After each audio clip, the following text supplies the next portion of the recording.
We like to listen to, Jimi Hendrix and Parliament Funkadelic and Bad Brains, the Neville Brothers, and we incorporate all that into what we do, along with a dose of the Sex Pistols and the Circle Jerk. They should have been the band that went way beyond any of us that were influenced by them.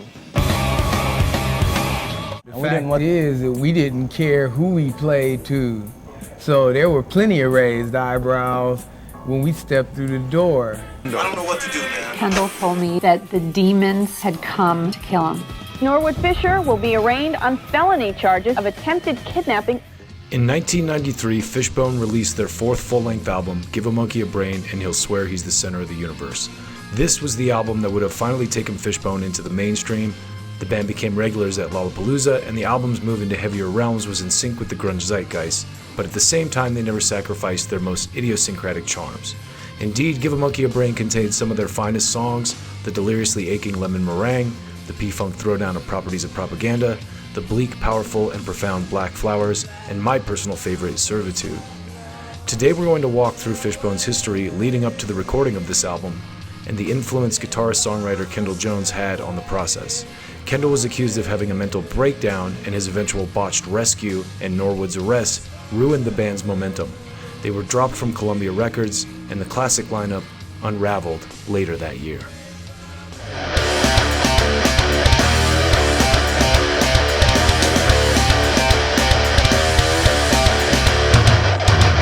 Fishbone was originally formed in 1979 as a disparate all-black oddball crew when the members were still in junior high school. The Fisher brothers, Phil and Norwood, Kendall Jones, Dirty Walt Kibbe, and Chris Dowd were South Central LA boys who ended up being bused into the San Fernando Valley to attend school where they met Angelo Moore. The chemistry was instantaneous and the band began to rehearse and play shows, originally calling itself Megatron and eventually adopting the name Fishbone, which was a reference to the Fisher brothers' last names. According to the LA Times, the band practiced 6 hours a day in Fisher's bedroom and eventually debuted at Southland talent shows and then played the local club circuit. Their first club date was at Madame Wong's, the influential venue in Los Angeles' Chinatown that was a showcase for many seminal punk bands. They were eventually discovered by Bangles producer David Kane, who signed them to Columbia Records. In 1985, when they were still teenagers, their self-titled first EP, powered by the zany ska-flavored nuke anthem Party at Ground Zero, made them instant successes with the party-hardy college radio crowd or ready-made frat house favorites. Their first full-length album, In Your Face, released in 1985, has a typical production style for the era. The mix can be compared to an Oingo Boingo or Talking Heads record, very synth-driven R&B with funky bass, along with bright, happy ska tracks and hints of punk in songs like Simon Says, The Kingpin. Their second album, 1988's Truth and Soul, opens with a rocked-up version of the Curtis Mayfield track Freddy's Dead. By this point, the Red Hot Chili Peppers were already big on the scene, combining funk and hard rock, two styles which were already ingredients in the Fishbone recipe, but now the rock and metal side of the band was really starting to bubble to the surface in tracks like Ghetto Soundwave, which was written by guitarist Kendall Jones.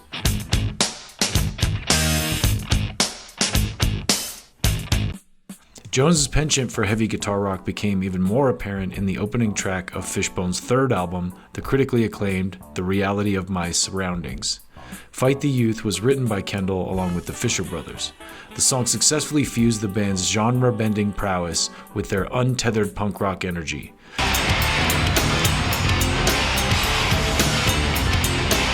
The album as a whole gave the band some critical and commercial success, and Kendall Jones was behind another one of the album's singles, Sunless Saturday. The LA Times had this to say about the album. The Fishbone album due April 23rd, The Reality of My Surroundings, is a dense, focused, mature effort drawing equally from metal and classic R&B. It seems closer to the long-form complexity of, say, Sgt. Pepper or Jane's Addiction's Ritual de lo Habitual than it does to Fishbone's lightweight 1985 EP debut or either of the two albums since.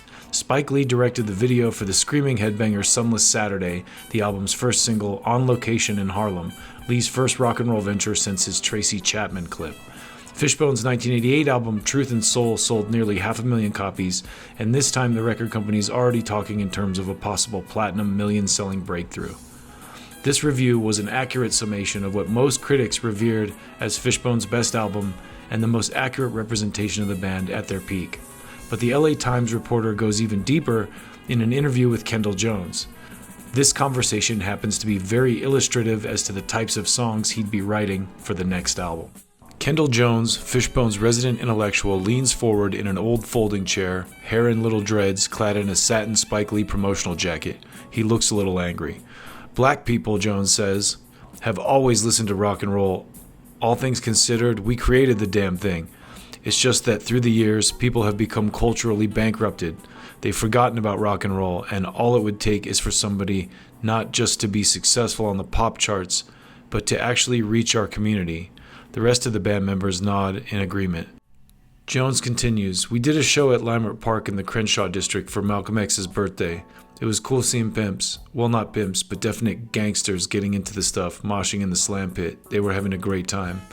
We know we're going to get white people to our shows anyway because of the kind of music we do. We're just black artists playing that music. But I know our people would go and support if they only knew it existed. If they knew that it was all right for them to come. There have always been progressive blacks who like Fishbone. On this record, we worked with the Jungle Brothers, we worked with Q-Tip from A Tribe Called Quest, we worked with Chuck D from Public Enemy, and we did a video with Spike Lee.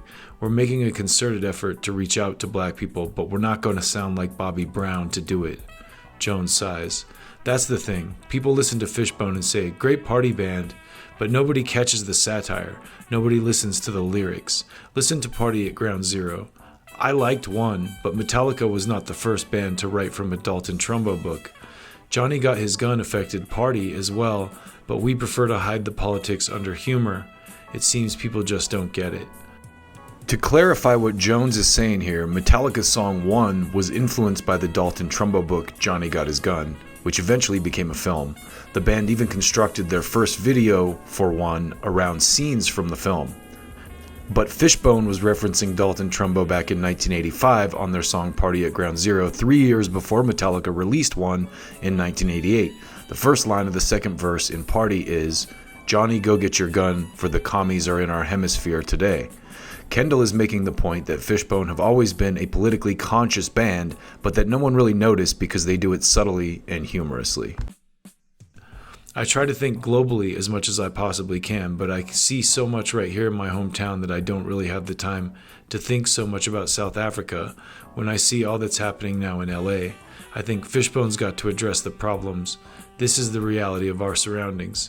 Jones tells a story about being arrested in West Hollywood on a DWB driving while black offense. Fisher talks about the police drug control checkpoints he has to pass through to get home. Just like in South Africa, all 6 of them discuss Rodney King and Daryl Gates and the grim streets lyrics of Sunless Saturday. Fisher speaks up, adjusting the floppy leopard print toque on his head. Art with no conflict is like those paintings you had in your room when you were a little kid. The ones of the puppies with big eyes. There's no conflict in that art at all. With this album, Jones says, people are going to look at us and say, wow, man, these black guys are militant. Hey, we were always like that, but now you're going to know for real.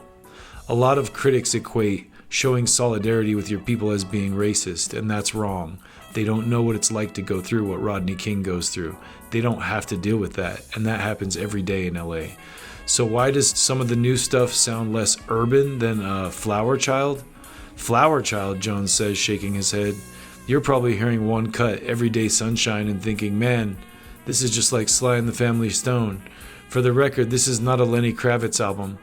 But back in the 60s, rock and roll artists made music for people with attention spans. So if that's what you're trying to say, cool. Our band and a few other bands, Jane's Addiction, Primus, the Chili Peppers, are starting to write longer and longer songs, play longer and longer shows. It's going back to quality again, trombone player Chris Dowd interjects. People don't want to go see 30 minutes of somebody lip syncing and stuff. They want to see a band. Jones sums it up. We were very young when we started, and when all was said and done, the company didn't want to hear from some 18-year-old kids, and we really sacrificed some musical integrity on some things. We'll never be ignored again. This is the first fully functional, complete, unadulterated, pure Fishbone record. No compromise, no lyric changes, no chord changes, no Beach Boys harmonies. This is us. So when the time came for the band to record their 4th album and the follow-up to The Reality of My Surroundings, they sought to lean even further into their hard rock, punk, and heavy metal influences while still retaining their roots in ska and funk. Grunge was dominating the charts in the early 90s, while heavier bands like Pantera were lighting the underground on fire. Alternative music was all the rage, and a band like Fishbone was poised to ascend to the next level of rock stardom. But that didn't happen.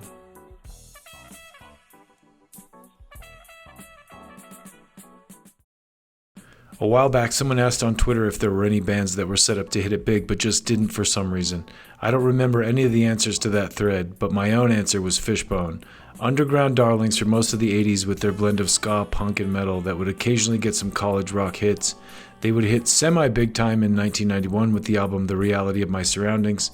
It wasn't a monster hit, but Sunless Saturday and Everyday People got a good amount of airplay on the alt-rock radio stations.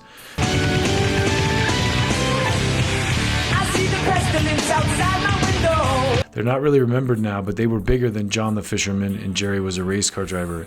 Then half a year later, Nevermind would drop. More importantly for Fishbone's story, so would Blood Sugar Sex Magic. Not only was alt-rock mainstream now, funk metal now had a perfect venue for success. Faith No More, Red Hot Chili Peppers, and Primus would all go on to have massive hits both that year and throughout the 90s. They were good friends with the first two bands, so they were primed to go massive. Instead, in 1993, they released Give a Monkey a Brain and He'll Swear He's the Center of the Universe, a way too long album in both time and name. None of the singles did anything, and the album was really a dour, stark contrast from their energetic past. Additionally, it basically broke up the band. Fishbone would release some albums later, but none would reach the critical commercial heights of Reality. It was the fumble of a generation. So why did the band end up falling apart after the release of their fourth album? There's a subtle element of creative conflict within Fishbone you can hear playing out in the track list for Give a Monkey a Brain.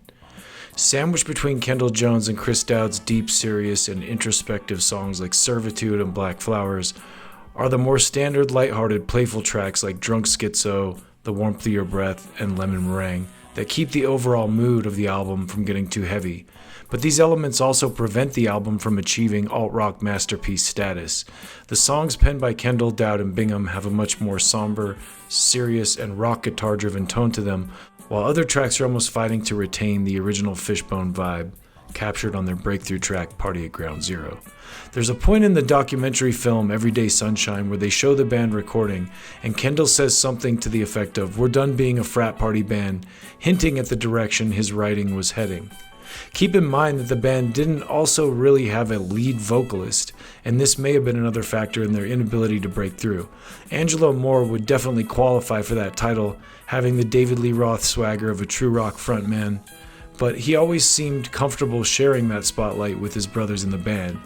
If you watch the documentary Everyday Sunshine, there are also hints that Angelo may be reluctant to let anyone else completely take the spotlight that he rightfully deserves, but that's a whole other conversation unto itself. Despite the opinions of critics now and at the time, Give a Monkey a Brain remains one of my favorite Fishbone albums and was in fact the album that lured 90s hard rock fans at the time into the fold. The way it plays almost seems like it was the band inviting rock fans in, with the first three tracks being entirely guitar-driven and having no horn section. The rest of the album twists and turns through a variety of different styles, with a couple more guitar rock gems near the end in End the Rain and No Fear. The record was produced by Terry Date, who's famous for that heavy 90s sound. He was behind the boards on all three of Pantera's biggest records, Cowboys from Hell, Vulgar Display of Power, and Far Beyond Driven, and also produced White Pony by the Deftones, among many other massive heavy albums. He apparently sandwiched the production of Give a Monkey a Brain between Vulgar Display of Power, Prong's Cleansing album, and Far Beyond Driven. The first track on Give a Monkey a Brain, Swim, was written by guitarist John Bingham and was also included on the Last Action Hero soundtrack.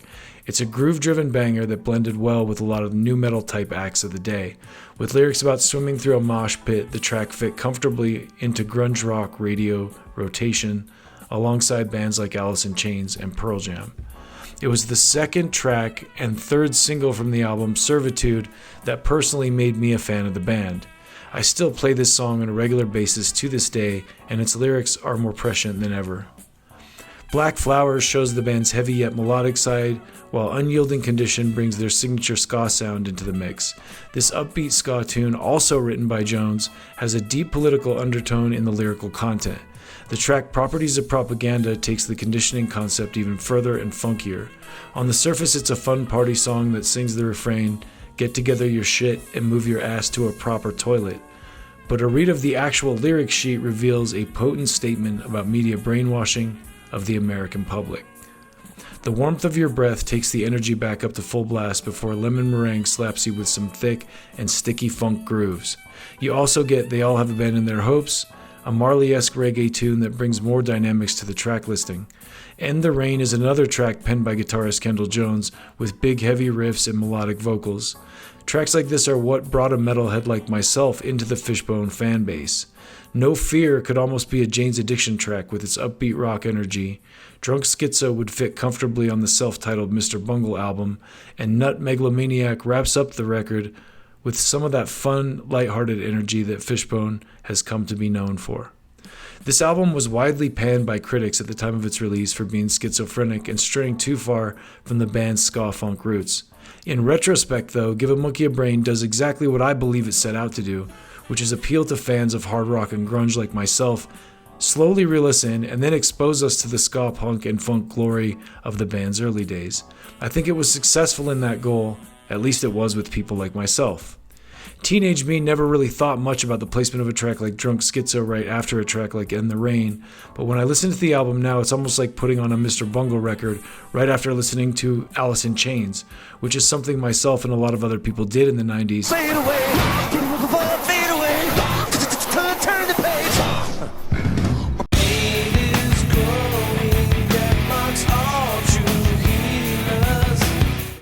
In that context, the mishmash of serious, melodic metal songs and whacked out alternative jazz, punk, and ska makes total sense. It was clear that Kendall also had a desire to write songs with political weight. As an example, the lyrics to a song like Servitude are intense and probing. They're making a clear statement about apathetic people in the media who sell war and corruption.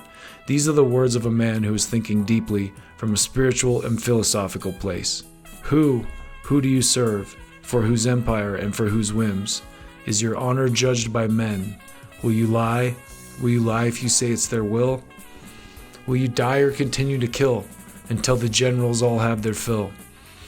Craven cowards, armchair warriors, you will serve them well.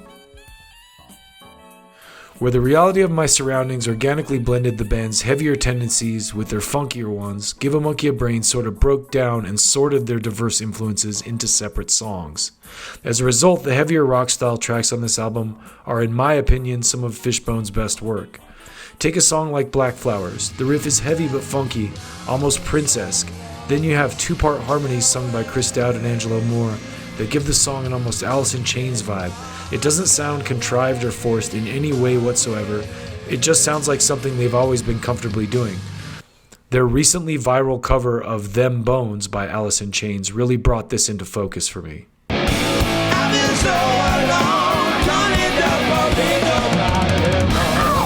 Then songs like Unyielding Conditioning retain the fun, upbeat Fishbone vibe the band is known for, but still make a political statement in their lyrics.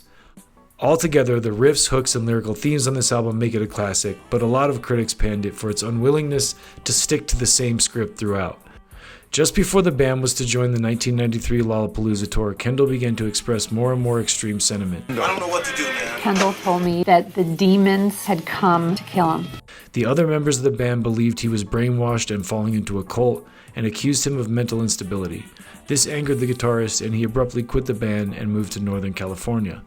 Believing he was brainwashed and needed to be rescued, John Norwood Fisher organized a mission to save the guitarist. This is John Norwood Fisher's telling of the series of events that led to him being arrested for kidnapping. William Burroughs once advised his readers never to extend a helping hand to the mentally ill. You'll only end up as crazy as they are. John Norwood Fisher, bassist of Fishbone, found this out the hard way in '93, around the time they recorded Give a Monkey a Brain, and he'll swear he's the center of the universe.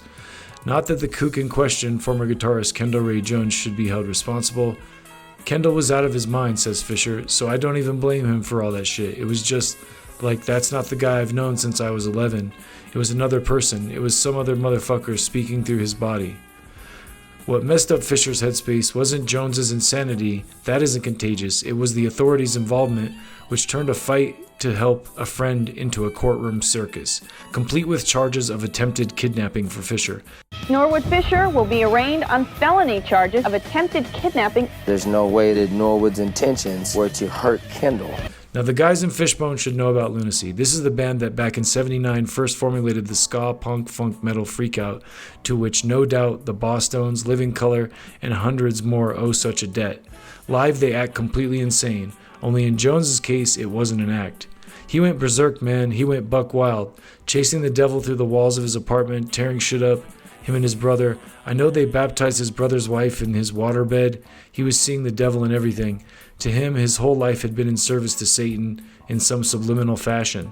The circumstances that pushed Jones over the edge included the death of his mother, a canceled marriage, a drinking problem, and most importantly, a religious zealot of a father. He was talking to his father like 40 hours a week as he was going nuts. As we were making the album, he went bonkers. He didn't eat or sleep for a week, and that's when shit got the worst.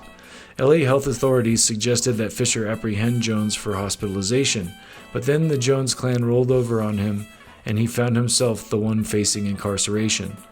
A manipulative district attorney saw a chance to make a name for himself at Fisher's expense. The way that they elect district attorneys in some states of the US is like a popularity contest.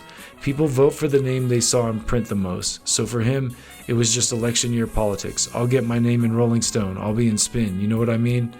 The judge saw the case as a good dinner party conversation material and insisted on carrying the whole thing through, despite how thin the case was. You know what got us the full acquittal in the courtroom, though? Kendall got on the stand, and under examination and cross-examination, he went buck wild. Fisher walked, but he's still licking his wounds from the ordeal. A benefit concert to help with Fisher's legal expenses featured Porno for Pyros, Primus, Tool, and Alice in Chains. Fisher was eventually acquitted of the charges, but the damage had already been done. Chris Dowd later left the band in 1994 and ended up writing sort of a diss track against his former band under the name The Seedy Orchestra. The track was called Flog Your Dead Horse. You can all just go to hell. Flog your dead horse. But the beef was short-lived as eventually Chris Dowd and other departed original members, Walter Kibbe and Kendall Jones, joined Fishbone on stage on various occasions in 2008 and 2009. In 2018, Fishbone's lineup consisted of Angelo Moore, John Norwood Fisher, Fish, Walter Kibbe, Christopher Dowd, and John Bigham, thus recreating the classic Fishbone lineup minus Kendall Jones. In November 2020, Kendall Jones made a rare appearance with the band for a performance of Them Bones by Alice in Chains, for a tribute to the band arranged by the Museum of Pop Culture. I've been so alone, turning up a big old Fishbone is currently touring in 2025 with the only remaining original members being Angelo Moore and Chris Dowd.